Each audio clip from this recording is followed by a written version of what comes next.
اور ساتھ ہی میرے رسول پاک علیہ السلام نے مرد کی طرف توجہ فرمائی، اور کیا خوبصورت لفظ ارشاد فرمایا تم میں ہر آدمی اپنے آپ کو اچھا سمجھتا اور اچھا کہتا ہے، ہر آدمی کہتا ہے، لیکن کوئی اگر مجھے آ کے پوچھے گا کہ محبوب آپ کی امت میں اچھا کون ہے، تو حضور فرماتے ہیں میں اسے اچھا سمجھوں گا جو اپنے گھر والوں کے حق میں اچھا ہے، جو اپنی بیوی خیرکم لیاہلے، تم میں سے بہترین وہ ہے جو اپنے گھر والوں کے لیے اچھا ہے۔ اور فرمایا جاؤ میرے گھر جا کے پوچھ لو، وانا خیرکم لیاہلی، میں تم سب سے زیادہ بڑھ کر اپنے گھر والوں کے لیے اچھا ہوں۔ تم میں بہترین وہ ہے جو اپنے گھر والوں کے لیے، بال بچوں کے لیے، بیوی کے لیے اچھا ہے۔ رسول کریم علیہ السلام نے خاوند کو حکم دیا اور ارشاد فرمایا کہ عورت ٹیڑھی لکڑی ہے، بیچاری کو اللہ نے عقل پوری نہیں دی۔ ایک بچہ چھوٹا ہوتا ہے، ہمیں پتہ ہوتا ہے کہ اس کا شعور پورا نہیں، اگر کوئی غلطی کرے تو کیا اسے نکال دیا جاتا ہے گھر سے؟ بولے، چھوٹا بچہ ہے، وہ کئی دفعہ بڑا نقصان کر دیتا ہے، آپ کیا کہتے ہیں؟ اسے مارتے ہیں، کلاڑی لے آتے ہیں اس کے لیے؟ اس طرح کرنا چاہیے، اس کے ابے کو بلا لینا چاہیے، بے عزتی کرنی چاہیے پنچایت میں بٹھا کے کہ یہ غلطی کی ہے تیرے بچے نے۔ بھائی دادا یہ کام کرتا ہے؟ بولے نا، کیوں نہیں کرتا؟ وہ کہتا ہے ہمارا بچہ نہ سمجھ ہے، اپنا پوتا ہے، ہمارا اپنا ہے، اگر ہم اس کا باہر نکالیں گے تو بڑا کام غلط ہو جائے۔ لیکن وہی ابا جی جب بہو کوئی غلطی کر بیٹھتی ہے تو پنچایت بلاتے ہیں، لوگوں کے سامنے معاذ اللہ تعالیٰ بڑی کڑوی کسیلی باتیں کرتے ہیں، ایسی باتیں کرتے ہیں کہ جو ان کی بیٹی کے بارے میں کہی جائے تو وہ کبھی پسند نہ کریں، اتنے سخت جملے کہے جاتے ہیں، بیٹی والے کو رسوا کیا جاتا ہے۔ میرے نبی کریم علیہ السلام نے فرمایا یہ ٹیڑھی لکڑی ہے، بیچاری کو اللہ تبارک و تعالیٰ نے اپنی حکمت کے تحت عقل عادی عطا فرمائی ہے، تم اگر چاہو گے سیدھی کرنا تو یہ ٹوٹ جائے گی، سیدھی نہیں ہوگی۔ حضور کیا کریں؟ فرمایا اس کے ساتھ گزارا کرو، اللہ تمہیں اجر عطا فرمائے گا، اس کے ساتھ وقت گزارو، اللہ تمہیں اس کا، یہ ذہن بنانا چاہیے خاوند کو کہ یہ، اور خاوند کی ذمہ داری ہے۔ اعلیٰ حضرت رحمۃ اللہ علیہ نے فتاوی رضویہ کی 24ویں جلد میں بالتفصیل لکھا ہے، آپ فرماتے ہیں خاوند کی ذمہ داری عورت کو کپڑا فراہم کرنا، روٹی فراہم کرنا، رہنے کے لیے گھر دینا، نان نفقے کا خیال کرنا، اور آپ فرماتے ہیں اگر وہ مطالبہ کرے تو ہفتے میں ایک دن اس کے ماں باپ سے ملانے بھی لے جا سکتا ہے، ہفتے میں، جی کوئی نہیں بول دے تسی، ہفتے نہیں، یہ نہیں صحیح لفظ، ہر ہفتے اے سوکھ ہے، کدوں ملان کرنا ہے؟ پاویں نہ بولو، گل جڑی سچی ہو تے سچی ہے، ملان کدوں لے جانا ہے؟ اچھا اپنی اماں نو روز ملدا ہے سویرے شام، تے وہ کہندی مینوں بھی اماں نو ملا لیا، تے کہندا روز نہیں جائیدا، تو تم ہی نہ ملا اپنی اماں نو روز بھائی۔ لیکن ہاں اعلیٰ حضرت فرماتے ہیں ہفتے میں ایک دفعہ ماں باپ سے، بولے،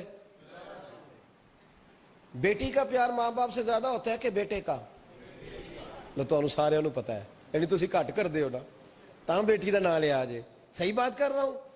تو جس کا پیار زیادہ ہے اس کو روک دیا، کہتے نہیں روز نہیں جائیدہ، سال بعد جائیں، بلکہ ان تے اللہ خیر کرے، اللہ پاک فضل کرے، داماد صاحب کی عزت ہی نہیں نہ ہوتی، اس کو آنکھوں پہ بھی اٹھائے تو کہتے ہیں تیرے گھر دے میری عزت نہیں کر دے، پتہ نہیں ان تو عزت بھائیا کیڑی شاید نہ رکھے ہے، وہ کیڑی ہے جڑی تینوں چاہیے، اللہ ہی بہتر جانتا ہے، عزت نہیں کرتے تو لہذا میرا پروٹوکول نہیں، پھول لے کے کھڑے نہیں ہوتے گلی میں، وہ باہر نہیں نکلتے، وہ اشتہار نہیں چھاپتے کہ داماد صاحب آ رہے ہیں، اور ویسے بھی میں کہاں جاؤں، مطلب یہ کہ چپس بھی نہیں ہے، انہوں نے سنگ مرمر بھی نہیں لگوایا ہوا، تو میں کیسے جاؤں، میری شان کے خلاف۔ اعلیٰ حضرت فرماتے ہیں ہر ہفتے وہ بیٹی جو ہے، تو بیٹیاں بیٹیاں ہوتی ہیں، یہ تو اس دن پتہ چلتا ہے نا جب اپنی بیٹی بندہ ڈولی میں ڈالتا ہے، پھر پتہ چلتا ہے کہ دل کرتا ہے ہر ہفتے اس کو ملنے کو، دل کرتا ہے کہ وہ آئے، چہرہ دکھائے، ایک دفعہ مل جائے، ہر ہفتے اس کو ملوانے لے کے جائے، اس کی غلطیاں معاف کرے، اس کے عیبوں پہ پردہ ڈالے، اس کی کوتاہیوں کا خیال کرے، اس سے درگزر کرے۔ میرے نبی کریم صلی اللہ علیہ وسلم نے فرمایا میں اپنی امت کو حکم دیتا ہوں کہ اپنی بیوی سے بغض نہ پالنا، بغض نہ پیدا کرنا، کوئی غلطی کرے تو بغض نہ پیدا کرنا، بغض نہ رکھ لینا سینے میں کہ تو ہے ہی ایسی، تو ہے ہی، بغض نہ پالنا۔ اور کیا خوبصورت لفظ ہے حضرت خدیجہ الکبریٰ کے سرتاج کے، اور کیا لفظ ہیں جناب سیدہ آمنہ کے لال کے. میرے نبی پاک فرمانے لگے اگر تمہیں اپنی بیوی کی کوئی عادت ناپسند ہے تو غور کر لو, ڈھونڈ لو, اس میں ایسی بھی عادت تمہیں ضرور مل جائے گی جو تمہیں بڑی پسند ہوگی. ڈھونڈ لو, غور کر لو, مل جائے گی. کوئی ایسی بھی مل جائے گی جو تمہیں بڑی پسند ہوگی, وہ بھی تمہیں مل جائے گی. ڈھونڈو تو صحیح, تلاش تو کرو. بغض کی اینک نہ لگانا, بغض کی اینک لگا کے دیکھو گے تو کچھ نہیں ملے گا. نبی رحمت سید عالم صلی اللہ علیہ وسلم, پہلی بات یہ ہے کہ اللہ کے حبیب نے تعین فرمایا. اور پھر عملی طور پر چلو در رسول پہ چلتے ہیں. آؤ حضور کی بارگاہ. کہتے ہیں نبی پاک کی بارگاہ میں آئے, حضور نے چہرے دیکھے, کریم سے مسئلہ نہیں پوچھنا پڑا. میرے مصطفیٰ کریم نے فرمایا بھوک لگی ہوئی ہے تم تینوں کو, 3-4 دن ہو گئے. اللہ کے رسول نے فرمایا مجھے پورا ہفتہ ہو گیا ہے. سبب کچھ اور ہے جس کو تو خود سمجھتا ہے. زوال بندہ مومن کا بے زری سے نہیں, بھوک نقصان کا وجہ نہیں بنی, وجہ کوئی اور بنی ہے.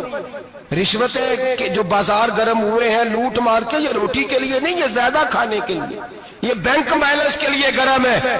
یہ لوٹ مار کا مقصد کوٹھیاں بنانا ہے, روٹی کا تو رب کریم کا وعدہ ہے. جو روز روتا ہے شام کو کہ میرا کاروبار کوئی نہیں, اصل میں کہتا ہے بنگلہ کوئی نہیں, اصل میں کہتا ہے کار کوئی نہیں, پجاروں کوئی نہیں, روٹی تو اللہ عطا فرماتا ہے, اس کا وعدہ ہے.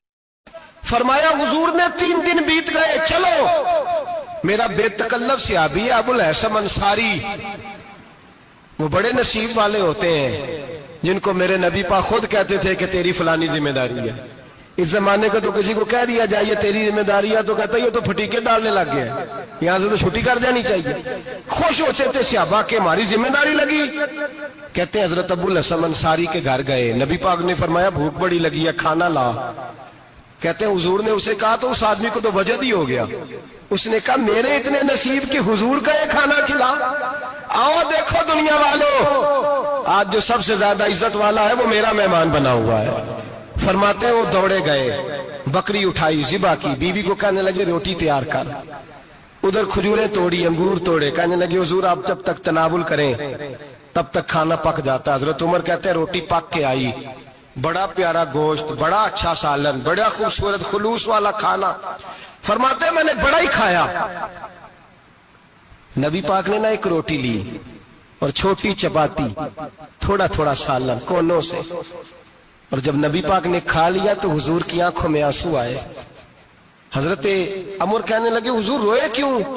نبی پاک نے فرمایا سوچتا ہوں 7 دن کے فاقے کے بعد کھایا ہے, پر ڈرتا ہوں رب اس کا حساب پوچھے گا تو جواب کیسے دینا ہے, اس کا حساب بھی تو دینا ہے نا جو کھایا ہے. تو حضرت عمر فاروق کے ہاتھ میں کچھ چیز تھی, زور سے زمین پہ ماری, کا محبوبہ 7 دن کے بعد بھی روٹی کھائے تو حساب دینا ہے. نبی پاک فرمانے لگے عمر وہ مالک ہے نا, تو جب دیتا ہے تو حساب نہیں لے سکتا, حساب تو دینا ہے, حساب تو دینا ہے, تیاری رکھو.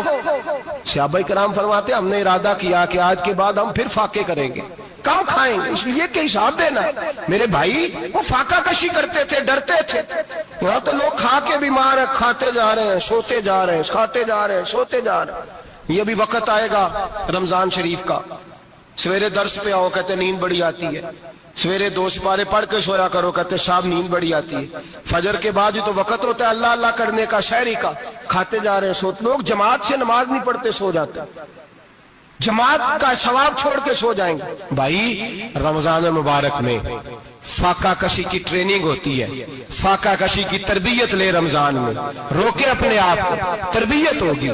اور ہمارے صوفیاء فرماتے ہیں جو زیادہ کھاتا ہے اس کا نفس اس کو زیادہ پہ مائل کرتا ہے, خواہشات نفس پیدا ہوتی ہیں. میرے نبی پاک علیہ السلام نے جوانوں کو حکم دیا ہے یا معاشر الشباب, او جوانوں.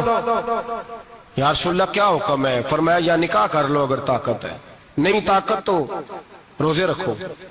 حضور روزے سے کیا ہوگا؟ فرمایا تمہارا نفس کچلا جائے گا, شیطان وسوسہ اندوزی نہیں کرے گا. آج نوجوان بڑھ بڑھ کے کھاتا ہے, بہت زیادہ کھاتا ہے, کبھی اس ہوٹل سے کھاتا ہے, کبھی اس ہوٹل سے کھاتا ہے.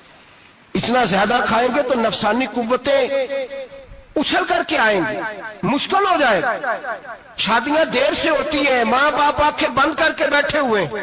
اگر ماں باپ کی ذمہ داری ہو اور ماں باپ نکاح نہ کرے تو نبی پاک نے فرمایا بچے گناہ کریں گے تو جتنا گناہ بچے کو اتنا باپ کو بھی ہوگا. تو ماں باپ چپ ہیں، دوسرا شادی مشکل بڑی ہے، مہنگی بڑی، اور تیسرا نہیں کر رہے کچھ لوگ تو روزے بھی نہیں رکھ رہے.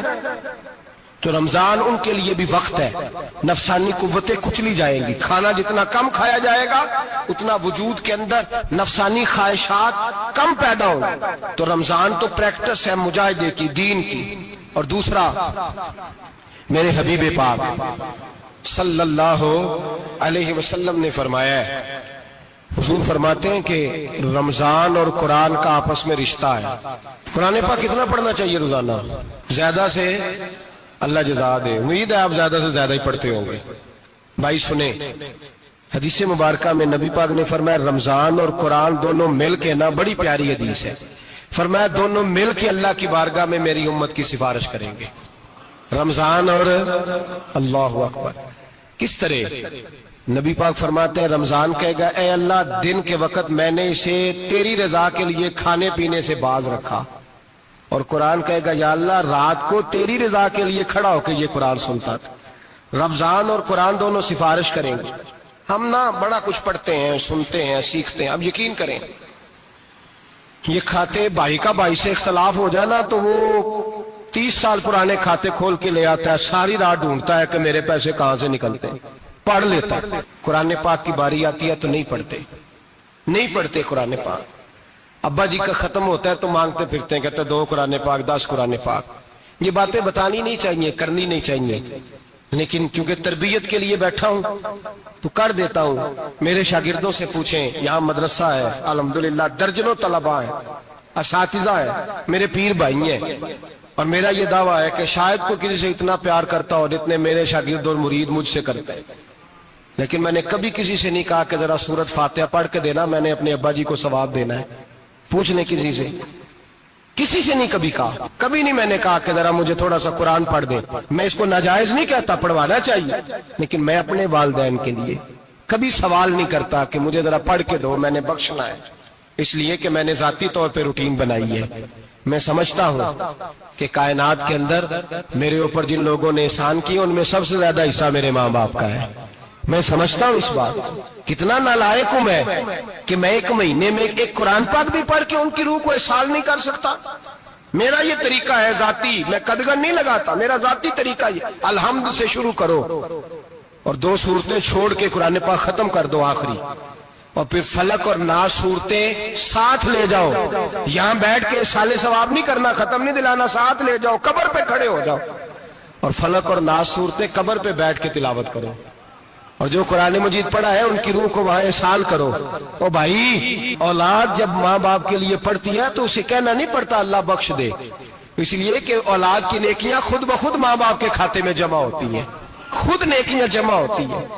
میرے بھائی تو بچوں سے یہ تو مطالبہ کرتا ہے کہ بیٹا اس سال رمضان المبارک میں میرے لیے ستو ضرور بنانا، فلانی چٹنی ضرور تیار کرنا. یہ کیوں نہیں کہتا بیوی سے کہ ڈشیں کم بنانا، تو بھی بیٹھ کے قرآن پاک پڑھ، میں بھی قرآن پاک پڑھتا ہوں. ادھر آؤ بیٹا یہاں بیٹھ کے تلاوت کرو، میں بھی کرتا ہوں. بیٹی ادھر آؤ بیٹھ کے قرآن پاک پڑھو. کتنا وقت لگتا ہے؟ حافظ اور قاری اور علماء اگر پڑھے تو 20-25 منٹ لگتے ہیں قرآن پاک کا سپارہ پڑھنے، اور اٹک اٹک کے پڑھنے والا بھی پڑھے تو 1 گھنٹہ لگ جائے گا. اور میرے نبی پاک صلی اللہ علیہ وسلم نے فرمایا جو قرآن پڑھتے ہوئے اٹکتا ہے اللہ اسے ڈبل ثواب عطا فرماتا ہے. فرمایا جو زبانی پڑھے سنگل ثواب، جو دیکھ کے پڑھے اسے ڈبل ثواب. حضور کیوں؟ فرمایا اس لیے کہ میرا قرآن دیکھنے پہ بھی اللہ ثواب عطا فرماتا ہے. قرآن دیکھنے پہ بھی اللہ ثواب دیتا ہے، دیکھنے کا بھی ثواب.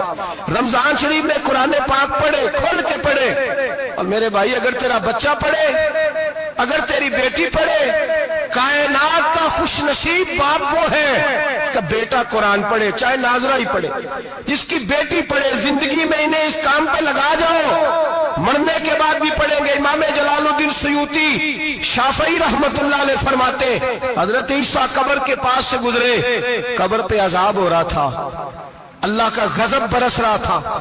جناب عیسیٰ استغفار پڑھتے ڈرتے گزر گئے. تھوڑی دیر کے بعد، چند گھنٹوں کے بعد گزرے تو اسی قبر پہ پھول کھلے ہوئے تھے، رحمت برس رہی تھی. حضرت عیسیٰ علیہ السلام عرض کرنے لگے مولا تو بے نیاز ہے، میری طاقت نہیں تیرے کاموں میں بولنے کی، پر ابھی تو یہاں عذاب ہو رہا تھا، ابھی رحمت برس رہی ہے. جناب عیسیٰ کہتے ہیں آواز خدا بندی آئی، عیسیٰ بندہ بڑا گناہگار تھا، پاپی تھا، مجرم تھا، خطا کار تھا، لیکن جب اس کا انتقال ہوا، اس کی بیوی حاملہ تھی، اس کے پیٹ میں بچہ تھا، بچہ اس کے انتقال کے بعد پیدا ہوا، آج وہ 4-4.5 سال کا ہوا ہے، مکتب میں گیا ہے، مدرسہ میں گیا ہے، استاد نے بسم اللہ شریف پڑھائی ہے، فرمایا اس نے توتلی زبان سے کہا ہے بسم اللہ الرحمن الرحیم، کہ عیسیٰ مجھے بتلا اس زمین پر وہ معصوم جسے ابھی رحمان اور رحیم کہنا نہیں آتا، وہ توتلی زبان سے مجھے رحمان اور رحیم کہے اور میں اسی زمین پہ اس کے باپ کو عذاب دوں؟ فرمایا اس نے ایک بار رحمان اور رحیم کہا ہے، میں نے اس کی باپ کی قبر کو نور سے معمور فرما دیا ہے۔